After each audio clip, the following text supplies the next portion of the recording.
What up, YouTube? It's your boy Banks, and we back in the building. You feel me? It's True Talks, cause True Talks. All right, let's get straight right into it. So you already know, obviously. We're gonna talk about it. We're gonna talk about it. That obviously by game one, probably game one came out with the Warriors and the Lakers, maybe not, or might be playing simultaneously, whatever. But we're gonna talk about Steph's great performance in game seven. Obviously, they won the first two games in terms of the Kings. Then the Warriors won three straight, and then they were gonna close out in game six. Palms was sweaty. The Kings came through, not necessarily palms sweaty, but I think palms sweaty. But for the most part, it was embarrassing. It was palm sweaty, which is why even Draymond talked about the pep talk that Steph gave before they got on the bus to go on the road for Game 7. Like, if you're not ready for it, if you're not coming to give it his all, no matter how many minutes you play, whatever, like, don't get on the bus, fam. And you already know, and that type of mentality, that's like Kawhi, like Kobe, like Jordan, like that. Like, that's Steph has entered. I'm starting to see him ever since that ring where he got the monkey off his back, and that's why, to me, that ring wasn't like he snapped, and it's not that it's cap, but there's a level of cap to it in terms of his greatness that he performed, that he exuded on that stage. To me, I wanted to see him in the same waters in terms of the defensive situation. I look for me to see if you're really him. When mans adjust to you and cut off what you normally do and force you to do something else, can you adjust? Can you still go to a bag and still be yourself and still overcome the defensive situation? Like, I seen Kyrie do that. Like, he was going to Steph every time, killing him. And what did they do? They hid Steph. Now Clay's on him. Did he shy away and like, oh, I don't have Steph on me, so I'm going to pass? No, he killed Clay. Now Draymond's on him. He killed Dre. Eagle's on him. He killed Eagle. Barnes is on him. He killed Harrison Barnes. He killed Livingston. He fried the whole team, yo. Like, if you go back and watch that 27 elite shooting, like, every bucket was different. No bucket was the same. Skill set galore. Like, when you look at it from that perspective, like, I've seen Kobe do that. I've seen MJ do that. I've seen Kyrie do that. I've seen Kawhi do that. I've seen KD do that. I've seen, like, the ilks of those that, you know what I mean? Like, Steph, I haven't really seen do that. He gets his buckets in the offense, in the system, and then when they switch everything, I've seen reverse. I've seen non-defenders that you would want the mismatch. You would want them to switch on you. Tristan Thompson, K-Love, like, they shouldn't be able to guard you. I've seen them now pad him. So I've seen him underperform. I've seen him go below and become guardable when he shouldn't have been. Like, you should want that mismatch. It's even worse. It's not like he switched and they wanted to switch. They wanted, like, a PJ Tucker, and let's say PJ switched on him, and he's the defender that's to switch on him, and they still the defending team wants that. They like that. And then he struggled cooking him. No, you actually didn't want Caleb on him, but you had to, because I rather that.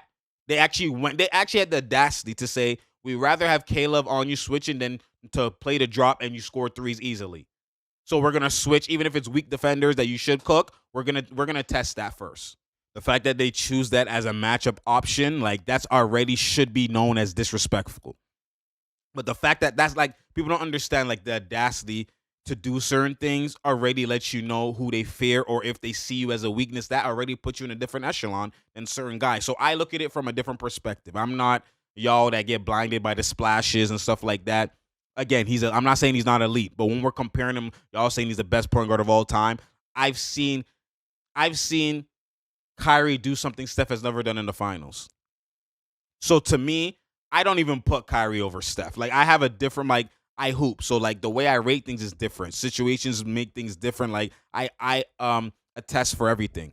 So, like, Steph gets certain luxuries that a lot of PGs don't get. Steph don't have to run the one he's playing off the ball, and Draymond is facilitating. He averages more assists every year than Steph. So, like, he's literally play initiating, setting screens. He's just relocating. He's playing like a 2, and he's just running around. He has a luxury because he has a playmaker at the 4. Most Kyrie, Dame, these guys don't have the luxury of a power forward to come up and just bring up the ball and just get dimes for mans and they can play off the ball the whole game. Like they don't have that luxury for the most part in their career. So they aren't afforded those luxuries. They have to do everything, pass and assist and get buckets. Like, so anyways, it's a different discussion. But for the most part, again, if the Celtics last year switched everything and he was cooking them, at one point in game 6, near the end of the game, when he obviously was feeling himself and he was playing drop for the whole series, when they switched everything now at the end of the game, he did kill Horford in certain moments, and he did kill, I think it was Grant Williams, whoever it was. He did kill them in those certain moments in game 6 when they were up and he was confident and comfortable. So for the most part, though, the whole series, he didn't have to do that. That was the first time in the finals he didn't get guarded with a switch everything. And no wonder he averaged 30 points on like 50% shooting, like elite shooting, because they were in the drop. Easy shots, wide open for the most part. So that's why that Celtics series, people look at it as his coming with a. I don't look at it like that. I look at it as like they literally didn't respect you and they played the drop. They literally played into your strength for some reason. They didn't guard you like they guarded KD, trap everything, double everything, even off the ball. Like they didn't even respect him like that, which to me made no sense. But then again, they feel like if you went off, they could still win. That's what Udoka felt. He even said we didn't create the same urgency that we gave to KD. And he knows that might have been a mistake. But like I said, the audacity to even do that, that's where I'm like, okay, there's levels to this. So, but that happening for Steph, I knew that, okay, this might be the monkey. Once the monkey's off his back, because again, when the monkey's off your back, you're not looking at it as, oh, I didn't have defenders guard. You don't care how it happened. The fact that on high stage, big stakes, even the fact that I made those shots, even though they're open. A lot of mans get palm sweaty and don't make the shots. The fact that I made those and I overcame and like I had my best finals of all time for me and got the finals MVP, like that monkey off he feels like he's Himothy now. Like he's on a newer echelon. You could sense it, you could smell it, which is why now in game 7, right? Now when they switched everything and in game 5 they switched everything and Trey Lyles was patting him, Keegan Murray was patting him. Again, like to me, for Steph, I always go through this with Steph. Like, I think that Steph is him. From time, I always did. The only reason why I adjusted him, again, Steph was my favorite player. But because how I hooped, I used to shoot from deep when man said don't shoot from deep. So the fact that Steph was doing it and was in the league and changed the whole league, I was waiting for this day to happen. I thought I was going to be the one to do that. You know what I'm saying? But like, this man did that, and I always rated him. But then, again, you know me. It's not about who I rate and who I like. When I see certain moments where you're frail, I adjust you. And now the ratings drop a little bit. And now I'm like, okay, you're not who I thought you was. Let's readjust my ratings. I just don't have biases. The game tells me who to like and who's him. So I'm just a purist. It's about the game first, authentic to the game first, everything else second. So when you look at it from that perspective, and when he was up 3-1 and then LeBron and Kyrie came back and fried you and you literally had love on you, you're passing it out of bounds, missing, like, palm sweaty. Ultimate palm sweaty. To me, I'm like, all right, I never thought that would happen to you. K-Love should never be able to guard you. Like, come on, fam. Tristan Thompson, like, come on, fam. Even Deladova should, come on, fam. From what I see you do, like, so that was so ever since that moment, you have to show me to get it back. You have to be in that same moment and do reverse to show me. You have to be guarding to switch everything, and they have to do a switch everything. You have to show me, kill him for you to get that ratings back. That's just how I operate. So when y'all fans overboost, I have to say something. It doesn't mean I don't think he's the greatest shooter. It doesn't mean I don't think he's elite, but in comparison to the other guys who are elite like that, who have done and have not had frail moments, we have to adjust things. So now in this Warriors-Kings situation in Game 6, they adjusted. They took Len out the game off the bench, who was playing the drop, and they went small ball. Trey Lyles at the 5, Keegan Murray in at the same lineup, and what they did was they just switched everything. Curry couldn't literally ISO and kill those guys. And I saw palm sweaty again, and they lost. I did not know in between Game 6 and 7 that Steph had the mentality of, yo, I know what they're doing now. It's time to man up. I'm going to kill them. Because normally, if he doesn't score like 3 buckets off the switch everything, he starts trying to keep passing to get the same relocate. But they're switching everything. They're not letting you get the relocate. So at some point when they switch everything, you have to counter the counter. You can't do what you did because they're literally countering what you did. They're not letting no mistake. They're not letting you open. They're literally doing something to counter what you're doing. Your screens and all that shit is working, is creating miscommunication. They're in the drop, like you're killing off that. Now they switch everything. That's the counter to what you're doing. At some point, you can't keep doing what you're doing. They countered it. You have to find a new way to counter that. And the only way to counter that is to kill off the ISO. When you kill off the ISO, then they're not going to be able to do that anymore. They're going to have to find a new counter and do something else. Or go back to what they was doing and pick their punches and hope you miss. That's what chess is about. That's what mismatches. That's what adjustments. That's what playoff basketball is about. And y'all don't see that. So the Himothy guys do what's required. Yes, it looks like they're being selfish in the ISO. And no, they force them to ISO. And people don't see that. Like, they literally switched everything and force you. You're going to get a bucket one-on-one every time. And when the man keeps getting it and getting it, oh, he just played one-on-one and he just was great offense. I don't like the offense right now. It's stagnant. It's just one-on-one. That's what they forced, man. They didn't want to go one-on-one. They didn't just one-on-one. They ran a screen. They ran a down screen. They ran stuff. Y'all just didn't look. And they switched everything. Now in the last 10 seconds, you just have to one-on-one. Y'all don't see that. But I see that. So that's what the Kings' game plan was. Switch everything. The fact that they're even doing that with Trey and Keegan, that shouldn't, the audacity. They won't do that against Kyrie. They won't do that against Dame. The fact that they did it against you, Steph, already again proves my point that there's levels. The players won't come out and say this, but behind the scenes, they know what it is. And the reason why I know this is because the fact that they implement, when mans do certain game plans, they don't respect you to the level that the fans do. The same thing with Bron when they put Boris Dale on you and just sag off and we're going to do that to pad you. Popovich didn't respect you like that, fam. I dare Popovich to ever guard Kobe like that, put Boris Dale on him and sag. Like, are you, like, what are we talking about? Like, y'all don't see that. Y'all just see, oh, he scored and he had this amount of. Man's is disrespecting you in the game, yo. And the fact that you overcame that, which is, that shouldn't have been an option. Like, yes, it's great that you overcame that. Like, in this Steph situation, it's great that he overcame and he killed Keegan Murray and killed Trey Lyles off the switch. But that shouldn't even have been like, yes, that's important because you used to not even kill like that. But that just means you were just down here. The fact that you overcame that, you just went here. Like, we shouldn't even be praising that. We're praising that because you were just that frail before. But technically, in the grand scheme of things, versus other guys, versus the MJs and like guys who you're on the list in comparison to, Iverson's like that, that wouldn't even be an option to guard them. That would that would be easy points. Keegan Murray and Trey to guard Steph off the one-on-one from half court, off dancing, that shouldn't even have been an option. But it worked, even for the fact that it even worked for a game. Like, anyways, we're not gonna go into that. The point is, in Game 7. They did the switch everything, and he was frying Keegan, frying Trey, literally frying, to the point that shit didn't work. He countered their counter, and he fried them, and he had 50. So to me, that was his best game because of how he got his 50, the fact that it was his career high. I don't even care that it was his career high, just how he scored. He scored off of relocating. He scored off of catch and shoot. He scored off of, off the PNR, off the drop, and then when they switched for the majority of the second half, in the clutch, it was bare ISOs, and just frying, bare ISOs. And that's what I've been asking for stuff for a lot of, like, stop this relocate. Like, they're telling you, we guarded that shit. You have to go to a different bag. Like, just kill.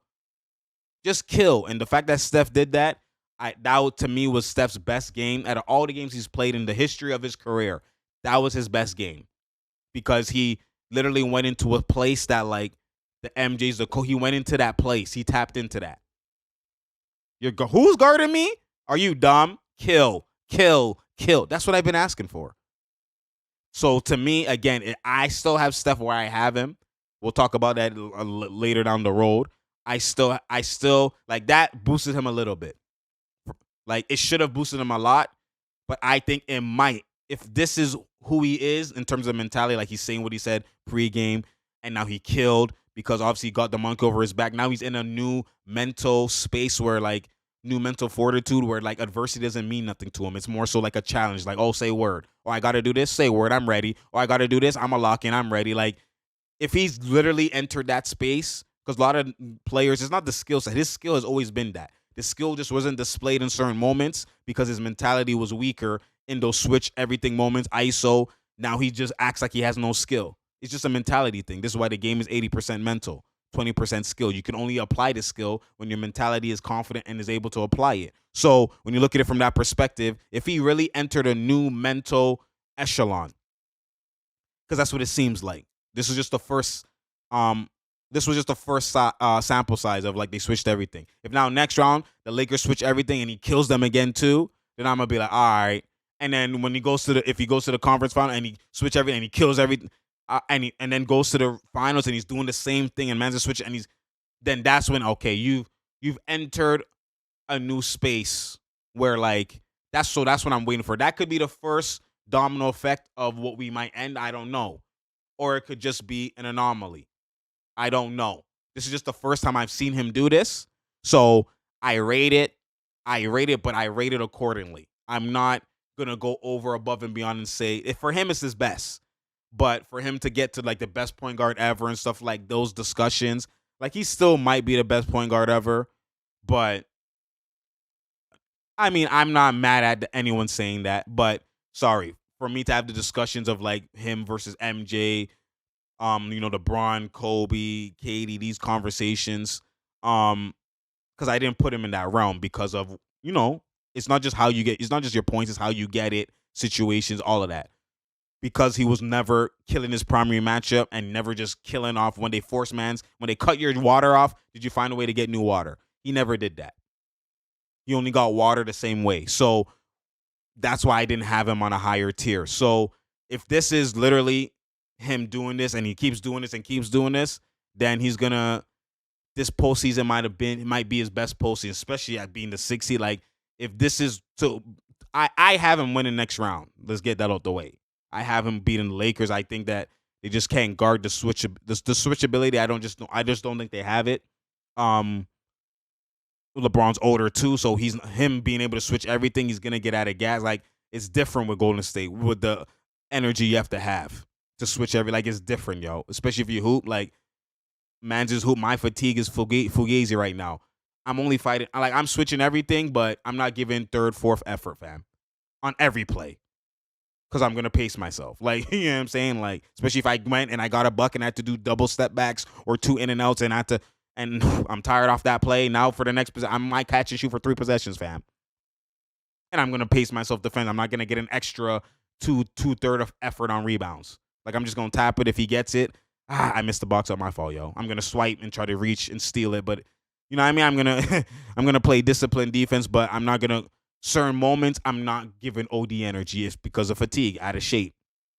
So when you look at it, like I understand those things. So like, Bron is not switching everything for 48 minutes, 40 minutes. Like he's gonna have miscommunication. He's gonna have lazy moments. Like he's gonna have that. But the Warriors, you can't afford that because that's tray balls, and that's momentum shift. So like, I just think because like, with LeBron being there and he's older and the amount of minutes he's playing and just what he's not on a team where he's like with Chris Paul being on the Suns, you could hide him. He's not needed to do everything because of LeBron is still supposed to be their top 1-2 best guy. He can have moments where he can hide and stuff like that, but you can't hide on defense, fam. You can't. And that's the thing. Well, Chris Paul at least has energy to play the defense. Sorry. At least has energy to play. He's switching. He's doing all of that. Obviously, the injury and all that, whatever. But before that, he was able to play defense and switch everything and be part of it. Like he's not, for the most part, he might sacrifice on offense sometimes, energy, whatever. But defense, he's there. LeBron isn't there on defense. I'm watching it. So I got the Warriors. But for the most part, I love what I saw from Steph again. That's my context. You already know. So we'll see how things transpire. You already know. It's True Talks. Share, like, and subscribe. We're gonna probably do more breakdowns of that series because that's a highlight. That's a marquee matchup in terms of second round. So that should be a conference finals normally, right? In terms of star power, but that's second round. Like that's beautiful to see. That's crazy. So we've had some star power first round, second rounds. Like we're seeing some. So you already know it's True Talks. It's True Talks. Share, like, and subscribe. We out here. There's no doubt here. There's no drought here. You feel me? I appreciate y'all. You already know. And I'm out, man.